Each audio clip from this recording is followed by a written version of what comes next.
Hi everyone, good morning, good afternoon, good evening. आज हम लोग पढ़ेंगे ओलंपिक के बारे में। ओलंपिक में अपन पढ़ेंगे एंशियंट ओलंपिक के बारे में। इसे कब स्टार्ट किया गया था, किसके द्वारा स्टार्ट किया गया था, किसे इसने ख़त्म किया था और कहाँ पर ये ऑर्गेनाइज होता था। ठीक है, इन सब चीज़ों के बारे में पढ़ेंगे। एंशियंट ओलंपिक में से जितने मोस्टली क्वेश्चंस बनते हैं वो फैक्चुअल बनते हैं। ठीक है, ऐसे ही क्वेश्चन बनते हैं कि किसने स्टार्ट किया, किसने ख़त्म किया, किसके द्वारा स्टार्ट किया गया था, किसके द्वारा ख़त्म किया गया था। ठीक है, और ये कहाँ पर ऑर्गेनाइज होता था, और इसमें कुछ टर्म्स है जिनका मतलब क्या था एंशियंट ओलंपिक के टाइम में, उनके बारे में अपन पढ़ेंगे। और वो जो टर्म्स है कि कौन से गेम को क्या कहा जाता था, जहाँ पर ये गेम ऑर्गेनाइज होते थे उनको क्या कहा जाता था, ऐसे कुछ टर्म्स है इसके अंदर जिसे हम लोग पढ़ेंगे, जो कि एग्जाम रिलेटेड काफ़ी इंपॉर्टेंट है। ठीक है, सो लेट्स स्टार्ट। इसे एंशियंट ओलंपिक को स्टार्ट कब किया गया था? 1776 ईसा पूर्व में इसे स्टार्ट किया गया था। हेराक्लिस द्वारा इसका प्रारंभ माना जाता है। अब आपको ये जब भी अपन हिस्ट्री पढ़ते हैं तो उसमें अपन को कुछ फिक्स नहीं मिलता। ठीक है, माना जाता है, ऐसा हो सकता था, ऐसी चीज़ें अपन पढ़ते हैं। ठीक है, तो हेराक्लिस द्वारा इसका प्रारंभ माना जाता है। हेराक्लिस, आपको डायरेक्टली क्वेश्चन पूछ लिया जाएगा कि प्राचीन ओलंपिक का प्रारंभ किसके द्वारा माना जाता है, और 3-4 पर्सनैलिटी के नाम दे देंगे आपको, पर्सन्स के नाम दे देंगे कि इनमें से कौन सा ऑप्शन हो सकता है। तो हेराक्लिस द्वारा इसका प्रारंभ माना जाता है 1776 ईसा पूर्व में।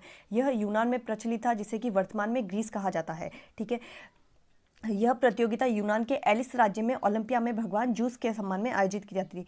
अब ये जो इवेंट होता था इसे रिलीजियस से जोड़ा गया था। ठीक है, इसीलिए इसको बंद भी किया गया था। जब ये एंशियंट ओलंपिक खत्म होने के बारे में जब अपन पढ़ेंगे तो इसको बंद करने की एक वजह यह भी थी क्योंकि इसको रिलीजियस एक्टिविटी से जोड़ा गया था। ठीक है, यह प्रतियोगिता यूनान के एलिस राज्य में ओलंपिया में भगवान जूस के सम्मान में आयोजित की जाती थी। ठीक है, ओलंपिया जगह थी, वहाँ पर ये इवेंट होता था, इस वजह से इसका नाम ओलंपिक पड़ा। ठीक है, नेक्स्ट है, ये अपन लोकेशन देख सकते हैं। ये नॉर्थ अमेरिका हो गया, साउथ अमेरिका हो गया, ये अफ्रीका हो गया, ये ऑस्ट्रेलिया हो गया, ये मिडल ईस्ट में पड़ता है यूनान। ठीक है, यहाँ पर रसिया हो गया, चाइना हो गया, यूरोप। ठीक है, यूरोप आ गया यहाँ पर, और ये यहाँ पर एशिया आ गया, ये अपना इंडिया है। ठीक है, सो देख सकते हैं अपन कि वर्ल्ड में ये कहाँ पर है। ग्रीस मिडल ईस्ट में पड़ता है, अफ्रीका से जस्ट ऊपर की साइड में। ठीक है, तो यहाँ पर एंशियंट ओलंपिक स्टार्ट हुए थे। लोकेशन के बारे में इतना कुछ क्वेश्चंस बनते नहीं है, लेकिन अपन को पता होना चाहिए कि एंशियंट ओलंपिक एक्चुअल में स्टार्ट कहाँ पर हुए थे। ठीक है, नेक्स्ट है, प्रारंभ में ओलंपिक दौड़ में स्पर्धा आयोजित होती थी जिसे स्टेड कहा जाता था। अब आपसे पूछ लिया जाएगा कि स्टेड किसे कहा जाता था। ठीक है, जो ओलंपिक में दौड़ स्पर्धा आयोजित की जाती थी एंशियंट ओलंपिक में, उसे स्टेड कहा जाता था। या फिर आपसे डायरेक्टली पूछ लिया जाएगा कि एंशियंट ओलंपिक में जो दौड़ स्पर्धा आयोजित की जाती थी उसे क्या कहा जाता था, और आपको नीचे 3-4 नाम दे दिए जाएंगे, डायल्स, स्टेड, डोलेक्स। ठीक है, तो इससे आपको पता मतलब चल जाएगा कि दौड़ स्पर्धा को वहाँ पर स्टेड कहा जाता था। ठीक है, नेक्स्ट है, ये सारे इवेंट्स अपन इसलिए पढ़ेंगे कि कई बार आपको ऑप्शंस पे पूछ लेंगे कि पहले रनिंग इवेंट शामिल किया गया था, फिर जो थी वो कुश्ती शामिल की गई थी, मतलब कि रेसलिंग शामिल की गई थी, उसके बाद बॉक्सिंग शामिल की गई थी, उसके बाद में रथ दौड़ शामिल की गई थी। ठीक है, तो आपको ऑप्शंस ये मतलब चेंज करके दे देंगे कि पहले रथ दौड़ दे देंगे या फिर पहले बॉक्सिंग लिख देंगे, ऐसे करके आपको स्टेटमेंट्स दे देंगे और पूछ लेंगे कि ये जो इवेंट्स थे वो किस क्रम में शामिल किए गए थे एंशियंट ओलंपिक में। ठीक है, सो इस वजह से थोड़ा आइडिया लग जाएगा अपन को, और ऑप्शंस देखकर भी अपन को आइडिया लग जाए, इस वजह से इसको अपन जान लेंगे थोड़ा कि पहले कौन कौन से इवेंट शामिल किए गए थे, उसके बाद मतलब किस तरह से इवेंट जुड़ते गए एंशियंट ओलंपिक में। ठीक है, सो 1724 ईसा पूर्व में 400 मीटर दौड़ शामिल की गई थी जिसे डायल्स कहा जाता था। ठीक है, ये जो शॉर्ट नाम दिए हुए हैं सामने ये थोड़े इंपॉर्टेंट है, आपको डायरेक्टली पूछ लिया जाएगा कि 400 मीटर दौड़ को उस टाइम क्या कहा जाता था। सो इसको अपन 1 से 2 बार देखेंगे तो अपन को मतलब समझ में आ जाएगा, इतना कुछ रटने वाली चीज़ है नहीं इसमें। ठीक है, 720 ईसा पूर्व में 1500 से 5000 मीटर दौड़ जिसे डोलेक्स कहा जाता था उसे शामिल किया गया था। 708 ईसा पूर्व में कुश्ती तथा पेंटाथलन, जिसमें कि 5 इवेंट शामिल होते थे। ठीक है, discus throw, javelin throw, long jump, wrestling और फुट रेस। ठीक है, पेंटाथलन इसे शामिल किया गया था, कुश्ती और पेंटाथलन को 708 में।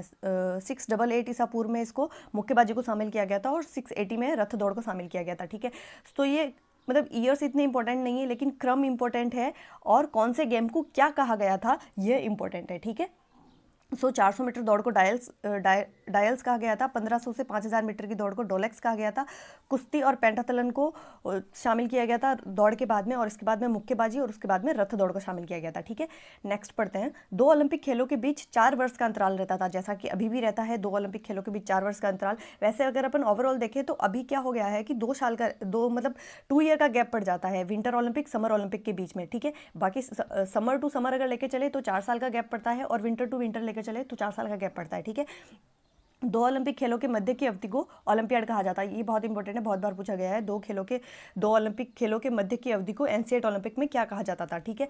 सो ओलंपियाड कहा जाता था। ओलंपिक खेलों में महिलाओं का भाग लेना वर्जित था, दर्शक के रूप में भी स्वीकार्य नहीं थी, ठीक है।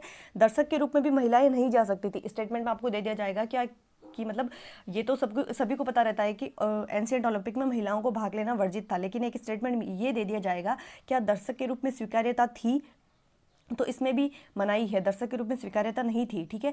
एक एक्सेप्शनल है, फेरा नायस महिला जो थी उसने ये नियम तोड़ा था, लेकिन उसे माफ़ भी कर दिया गया था क्योंकि उसने अपने बेटे की परफॉर्मेंस देखने के लिए नियम तोड़ा था, और क्योंकि उसके बेटे को मेडल मिला था, मतलब मेडल तो नहीं दिए जाते थे उस टाइम में, ये जैतून के पत्तों का ताज पहनाया जाता था, क्योंकि उसने वो विजेता रहा था, इसलिए इस महिला को माफ़ी मिल गई थी, ठीक है।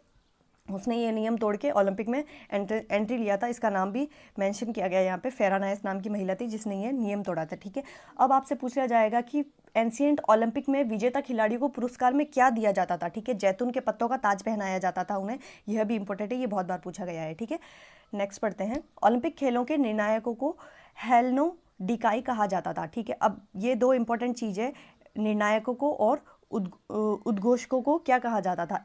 उद्घोषकों से अपन स्पीकर से याद रख सकते हैं, स्पेंडिफोरा कहा गया था, स्पेंडिफोरा कहा गया था। और जो निर्णायक होते थे, जो एम्पायर होते थे, उन्हें क्या कहा गया था, हेल्नो डिकाई कहा गया था उन्हें, ठीक है। तो इसे याद रख लीजिएगा, हेल्नो डिकाई और स्पॉन्डिफेरा, इन दोनों को साथ में याद रख लीजिएगा। स्पेंडिफेरा का मतलब स्पीकर यानी कि अनाउंसर, उद्घोषक था, और हेल्नो डिकाई यानी कि जो निर्णायक था, जो एम्पायर था, उसे हेल्नो डिकाई कहा गया था, ठीक है।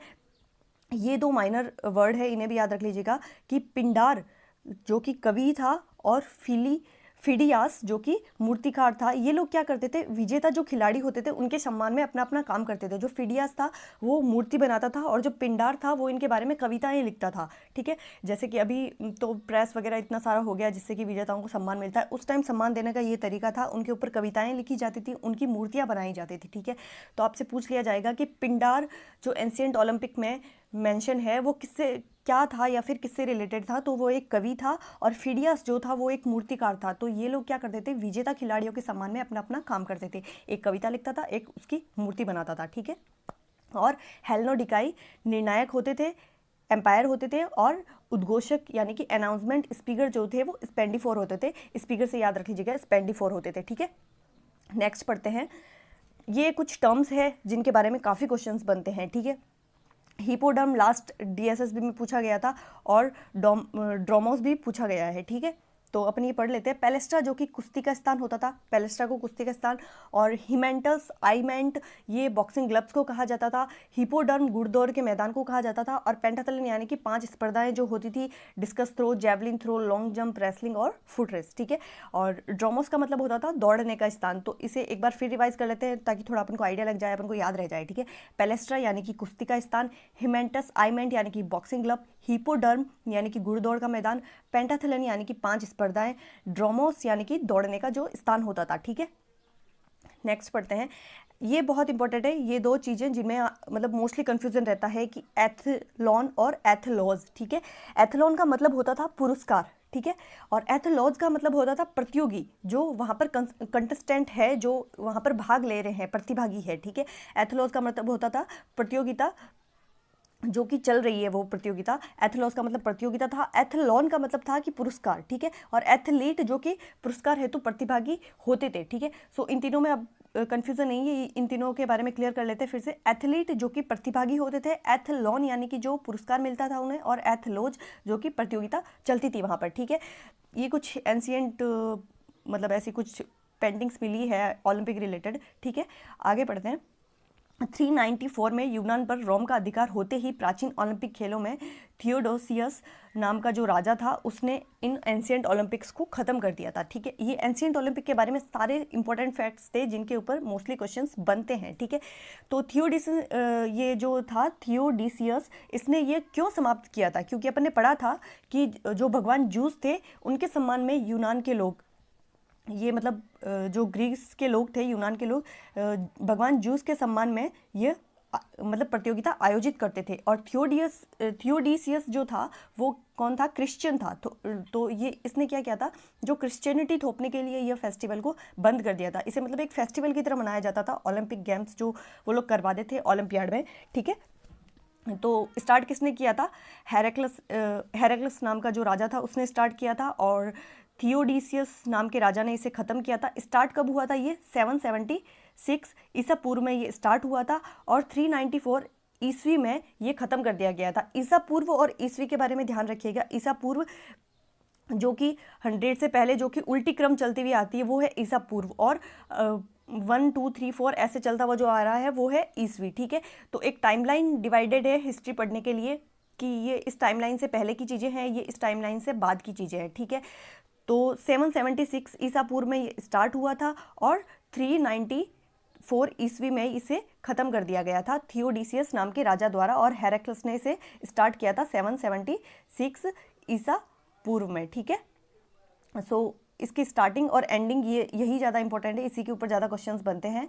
और अपन ने पढ़ लिया था इसे ज्यूस नाम के राजा के लिए, ज्यूस नाम के जो इनके भगवान थे उनके सम्मान में ये मनाया जाता था। और ये जो आप पिक्चर देख रहे हैं ये एंशियंट मतलब उस टाइम की है, यूनान की है, जब यहाँ पर ओलंपिक वगैरह होते थे। मतलब मोस्टली प्रॉपर पिक्चर तो नहीं होगी, क्योंकि पहले तो मतलब इन्होंने ये बंद करवा दिया था, और रहा वो जो सिटी थी, जो यूनान की जो ओलंपियाड सिटी थी, वो एक भूकंप में पूरी ध्वस्त हो गई थी। तो मतलब जो कुछ चीज़ें मिली हैं उनके बेसिस पे मतलब आर्किटेक्चर्स ऐसा ये तैयार कर देते हैं कि ऐसा कुछ सिटी हुआ करती थी ये। ठीक है, सो एंशियंट ओलंपिक के बारे में अपने सारे इंपॉर्टेंट फैक्ट्स जाने, इसके बाद में अपन मॉडर्न ओलंपिक स्टार्ट करेंगे। सो आज का वीडियो यहीं तक था।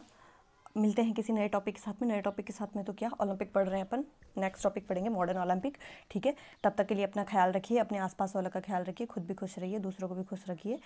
सो tata bye bye, see you.